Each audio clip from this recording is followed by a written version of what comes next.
Hello, everyone, and welcome back to All Indie. Today, I am talking with AHAKuo, and I am talking with him about his game Neon Moon. So the game, you don't have a Steam page yet. This is like pre-alpha, right? Is that kind of safe to say? Yep, it's very, very pre-alpha. Very, very pre-alpha. Okay. Might be before that even. Okay.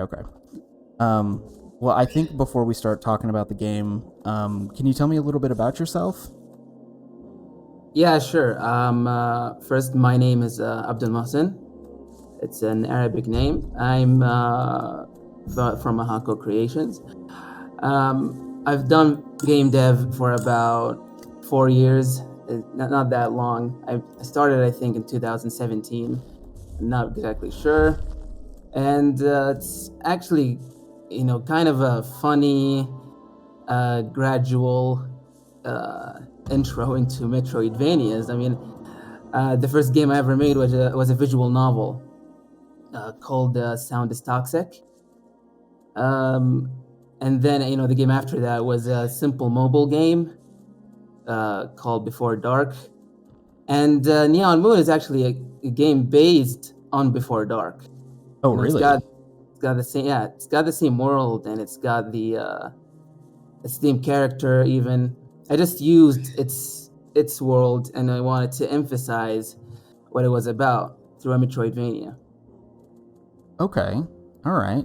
So, what's your favorite game? Is it a Metroidvania, and that's kind of why you wanted to create one?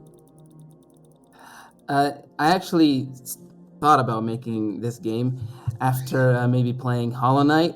I mean, Hollow Knight was a great emphasis. I mean, you can see that. I mean, a lot of people do make the comparison immediately as soon as they see the game. So the thing is, after playing games like Bloodstained and Hollow Knight, I saw how those games handle world building, and I thought it was really, really great. So I thought, maybe we can go ahead and I can go ahead and just make one. It can't be that hard, but it is. It is really hard, actually. It's really difficult. I don't know how I can handle it, but it seems to be going fine so far. Yeah, I would say so. Yeah. The game looks really good to me. Can you? Hey, I think kind of while we're on the subject, can you walk me through what your game design process is like? Because I reached out to you because you posted a clip of it on Reddit, and you said that you had created. Of course, that was like 2-3 weeks ago. You had created it. For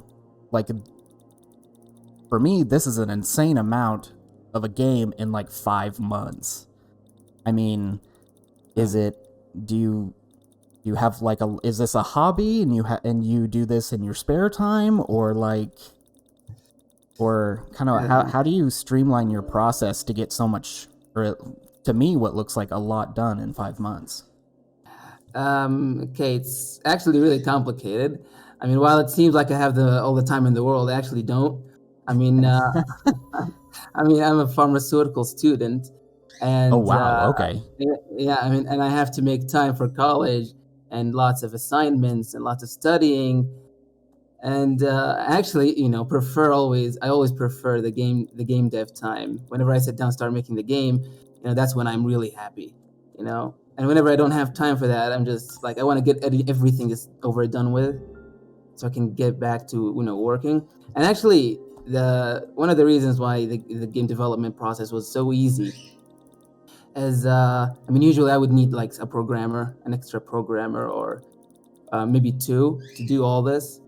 But actually, lots of the assets from the Unity store do help. There's this the great asset that's making the game run, like the platformer, making it, a good platformer, is the Corgi engine. It's a really good engine. It handles the 2D physics and all that. Oh, okay. Is that what you're using here, along with or is that primarily what you designed the game in? Yeah. I mean, it's a really great engine. It's actually been used for another game that's called a Turnum Noctis, I think. And it's really I mean, it's very extendable. I mean, I can make it work for me. But it's a really good toolbox for those who are not really that experienced in programming. I mean, I'm not good at programming at all. I mean, I just need all the tools that I can get. So same thing goes for the dialogue. I mean, the dialogue is using a system called Dialogue Manager, dialogue system actually. And all of these things are streamlining the process, definitely. Okay. I was gonna say, I was like, man, you've got to be pulling in help or I don't know, something, because this to me just feels like a lot of work for one person to do in 5 months. Yeah, I mean, yeah, obviously. So, so I'm assuming how much of this is like assets from the engine, and how much of this have you done yourself?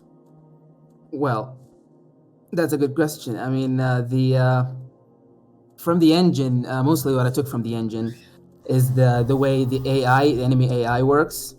Okay. And and the way the player moves, the handle, the movement, the attacks, the walking, the mechanics, the basic mechanics, where you move around. Okay. And as for the things that I did, all the art, that's stuff that I'm good at. That's the only thing that I'm good at. Well, I don't know. You made an entire game. I'd give yourself a little more credit than just the artwork. Yeah, I know. I mean, using the assets is not exactly something that you can just use immediately. It's actually kind of difficult. You might need to do a lot of research on documentations and stuff. Right. Like for example, the firefly system, where the firefly is following you. I mean, it's not from the engine. That's a system that I came up once I became a little more experienced in the programming department. I went ahead and started making the system. It's basically a system where you unlock fireflies throughout the game, and when you equip those fireflies, they give you abilities like weapons. Like for example, see that dive right there that just happened? Right. That is supposed to be a firefly ability, but obviously here I have it passive, unlocked all the time. But usually I would have to equip a firefly, like a certain firefly type would have to be following me. Just like this firefly that's following me right now. This is a firefly that allows me to perform melee attacks, like the sword attack that I'm performing right now.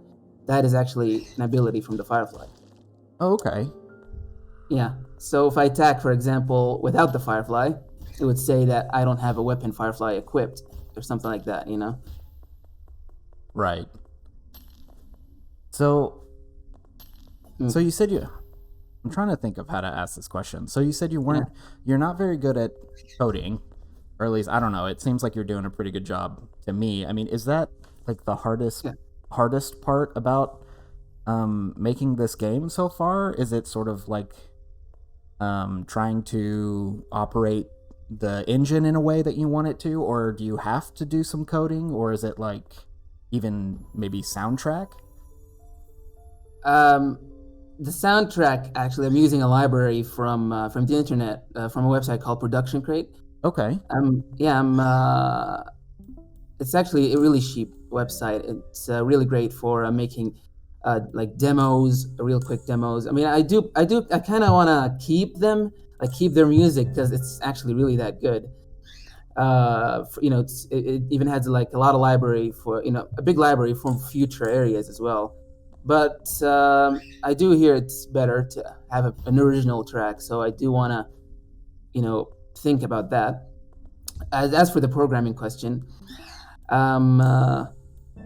it's not really the most difficult thing. You see, when I get done with the structure of the code, it's that that's it. That's all I have to do. But the code has to be clean and it has to function as fast as possible, because then I have to think about the performance of the game. Yeah, because that's something that I really have to think about. Right now, the big issue with the game is its game size. Right now, I mean, I tried building the game with 2 areas, and its size is a whopping 9 gigabytes, which is, I mean, that's really not what I want. I mean, 9 gigabytes. No one would want to download a game that's 9 GB that only has 2 areas. I mean, if I went on and added all of the areas, how big will it be at the end? It would be Right. way too big. So right now the problem is with the art assets. I keep making new assets every time, and it bloats up the game size. So I'm kind of trying to implement a tile map system where I can streamline the art process, as well as improve the game performance. Sure. Yeah. Yeah, so that's the problem right now. It's the art. It's mostly the how I can handle the art and the game size. Okay. I don't know that I would have guessed that from the video that you sent me, to be Yeah, honest. I mean, lots of things happen in the background. I mean, Oh, yeah, that's true too. So we've kind of mentioned it a little bit here previously, and I saw it in the post that you made. You said that you gained inspiration for this game from Hollow Knight and Dark Souls. Was it mostly Hollow Knight that inspired you in this, or do you have other games that inspired you, like Dark Souls? actually, the game that inspired me the most is Hollow Knight. I mean, it's the game that made me want to start development. I mean, every time I make a game, I mean, there's 2 games that I made that I started making after I played another game immediately. Like the visual novel, I started playing that after I played Doki Doki Literature Club, right? And I wanted to make a game like just like it. And I don't know why, like it's like a problem I have whenever I see a game that has a certain system, and I'm like, oh, I can take a story that I have and I can implement my game into it. It can work. So when I saw Hollow Knight, I was like, if I implement the way before dark is the way before dark's world is set up, I'm sure I can actually make the game work in a certain way. It can turn out to be great, because I have a lot of world building planning planned for this game. Lots of future areas. So I would say Hollow Knight is the game that inspired me the most. Dark Souls, mostly what I took from Dark Souls in terms of inspiration is the way it handles world building. Like, Oh, okay. yeah, it throws NPCs in the world, and it just it lets you roam freely, and there's lots of things that you can lots of items that you can pick up. I mean, the game, I'm trying to make a huge library of items that can help you, like grenades, healing items, armor, all that. Yeah, so I would say it's mostly Hollow Knight, but a mix of both, I guess. Sure. So, okay, let's talk about it. I think that's enough tough technical questions. I don't know about you, but so I like the theme of this game, but I'm just curious, is there something about light I think there's a little snippet about how the moon is sort of an off color. Your enemies and your characters are refer to themselves as like bulbs who don't have lights, and you have lampposts. Like, is there something about the light theme that you were drawn to, or The bulbs. Well, I mean, actually, no, not really. I mean, I didn't really think all the time like, oh, I want to make a game about bulbs. It's not like I have some weird connection to to bulbs. sure. But yeah, but I thought when I made Before Dark, it was all about energy and lights. And I don't know. I have this weird obsession with neon lights. At night at cities like Night City and Cyberpunk and all that. Yeah. I love the theme. And Okay. I mean, in this game, this game is not all black and white. I mean, the beginning areas are all black and white, like this is due to the story. But as you move on, you actually end up at almost a futuristic city with lots of neon light and lots of more colors. And but I didn't get there yet. But the game, it does talk about light bulbs, like lights going insane, basically like in the real world where a light might burn out or something like that. Right. Yeah, I mean, it handles the same story, but Okay. you're controlling them. I was just curious. I was gonna say um, I like it as a theme. I mean, I think Yeah. you're definitely, Uh, putting it into your game. In kind of a non-stereotypical way.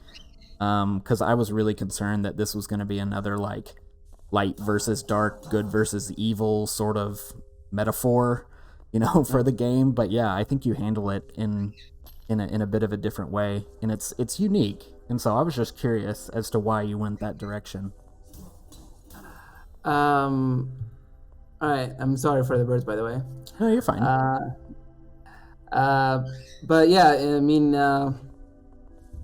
I'm sorry. Could you repeat the last bit of your question? I didn't catch that. Oh, I was just commenting on how I thought you took the theme in a different direction, and I was Yeah. just really curious. Yeah. I mean the mixing of different themes with the light bulbs. Right. Yeah, I mean, yeah, obviously you can see that there are light bulbs and there's also lampposts, which is weird. I mean, you'd think the lamppost should be a character too, but yeah, I mean, it is a weird concept. I don't know how I'm coming up with this. I mean, the characters look weird too. I mean, I do get a lot of comments from my friends about the characters and how they just, they're like little heads with two legs. And Yeah. yeah, I mean, mostly the reason I chose this kind of art style with the characters is because it's a lot easier to make. Like I can make characters immediately, and I can animate them a lot easier than having to like make arms as well. Because I'm Sure. still not a great, I'm not that great of an artist with character, with animation and all that.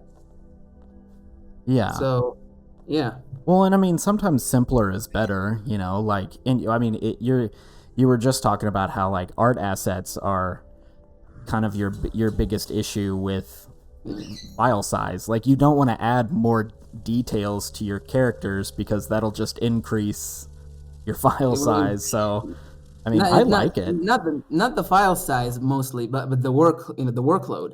Right. Sorry. Yeah, it's not about the file size. I mean, the file size is mostly with the background elements, the foreground and the ground. But the characters themselves, it's just the extra details can make it really difficult to Sure. animate. Yeah. So, I think we've seen it a couple times. I think we'll see it here. Yes.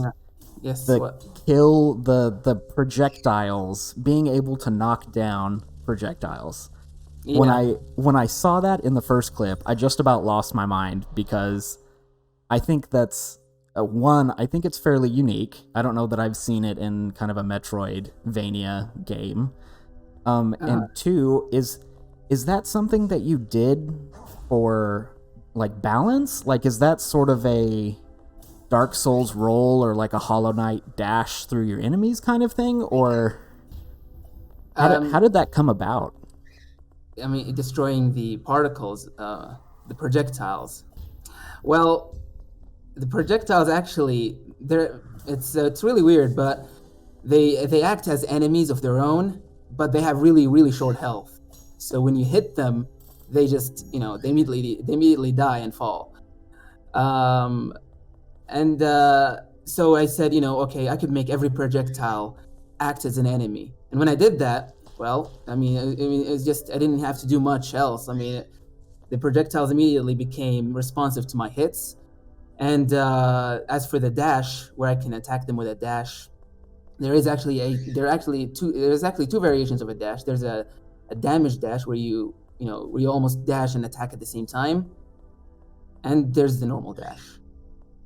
And obviously the damage dash is a firefly ability, so where Okay. you can So, well, I mean, so what was the thought behind making that a like a the being able to kill projectiles yeah. like a feature of this game, or is that going to be like a firefly ability later on?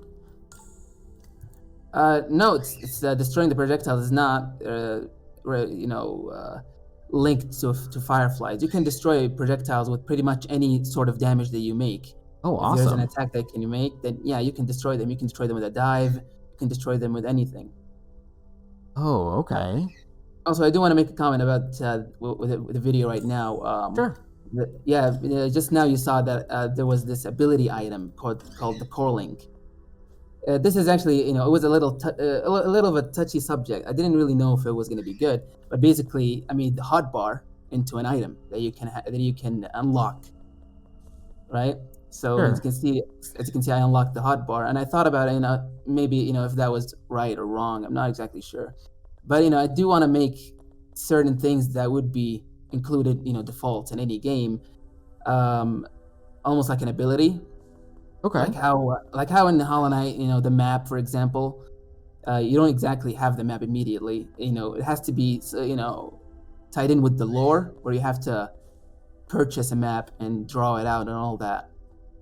So I thought, turning the hotbar into a story item where you can, use an item that can allow quick access to your core and all that. Something with the lore could be really, good and bad at the same time. Because if people miss this item at the beginning, it's not gonna be good. So Sure.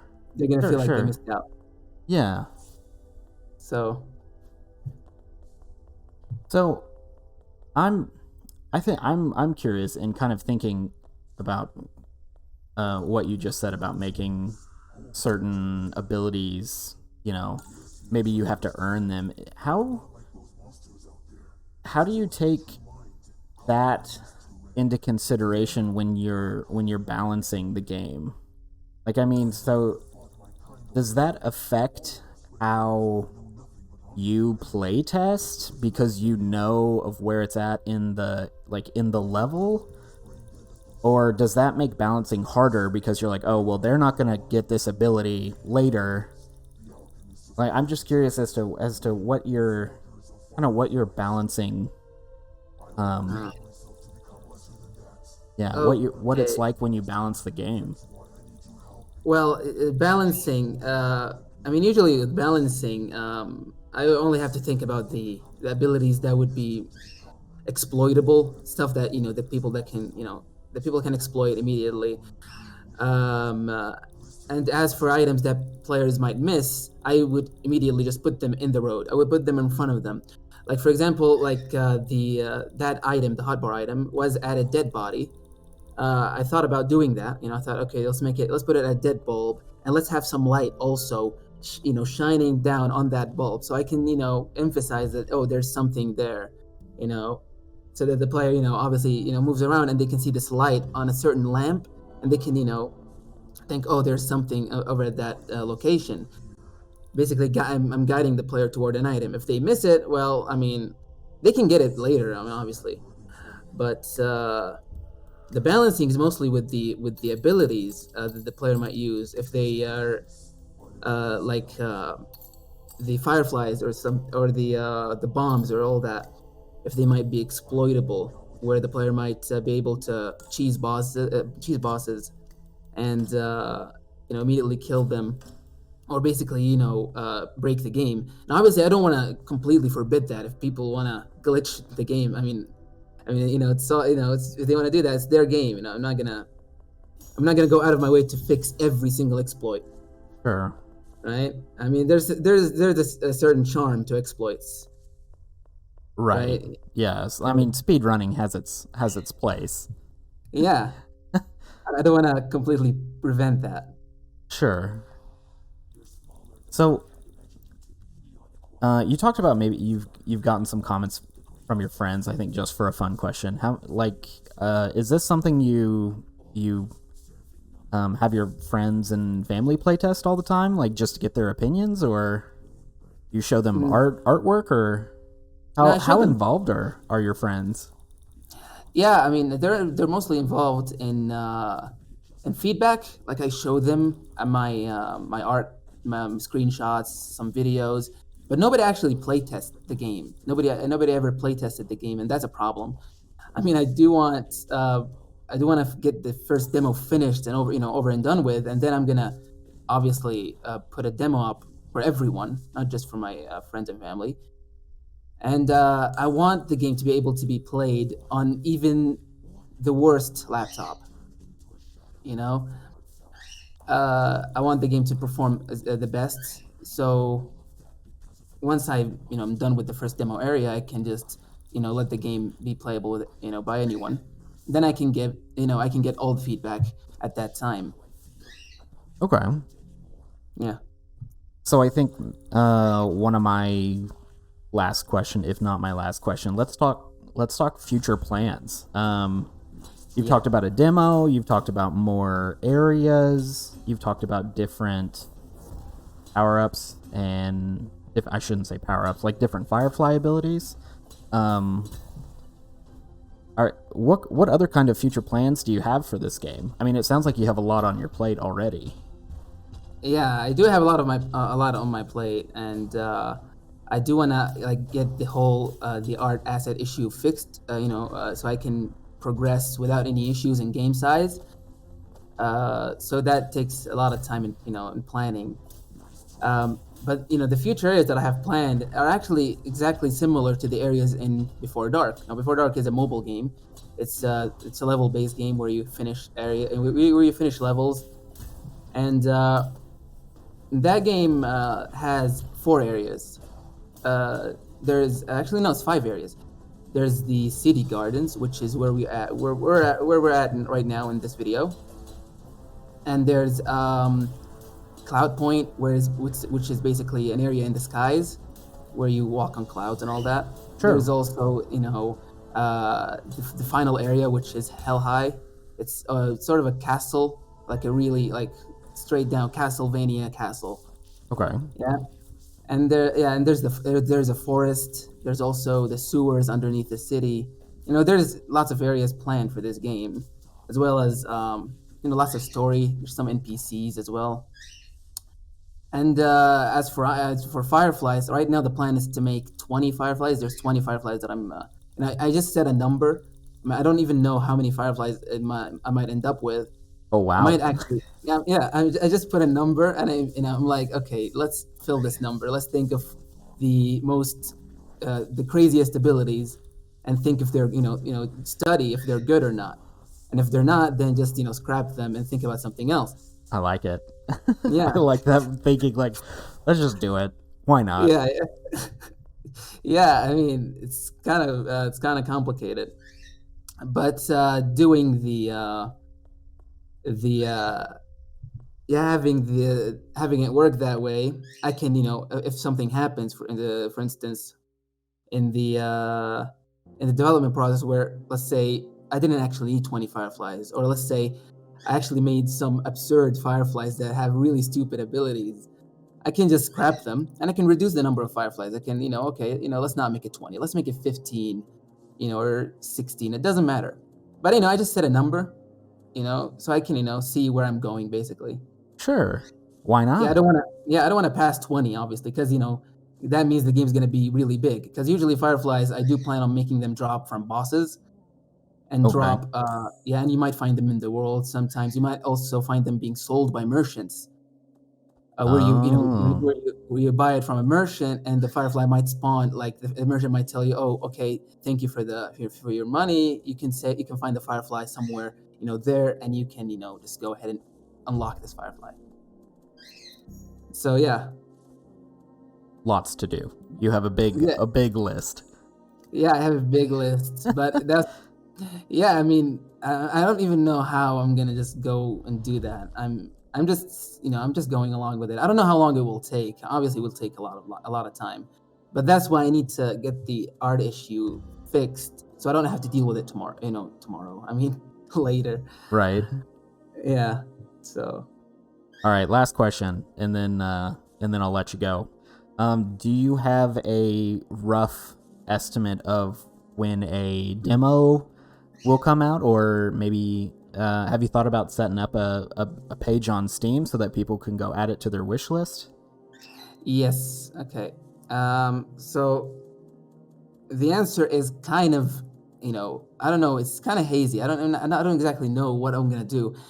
I mean, right now, I mean, before I figured out that my art was taking up a really big size of the game, I immediately thought I have to fix this. I have to really fix this, and also streamline the art process. So I said, okay, once I fix that, I can continue and finish the demo. And so once I finish the demo, since I have to do all these fixes, it might take actually like maybe a month to get this demo out. I don't know. Usually, whenever I have to set a certain deadline, I don't have to set a deadline. Nobody's actually waiting for this. Well, I I'm can waiting work. for it. Yeah, thank you for that. Yeah. But since the majority of the public don't even know about this game yet, I can take my time with it. I don't exactly have to Sure. set a deadline. Yeah. But it can be roughly a month. Once I figured out how I can do the tiles, because right now I'm working with tiles for the ground and different small sprites, and for the background, the foreground, and that might help in reducing the game size.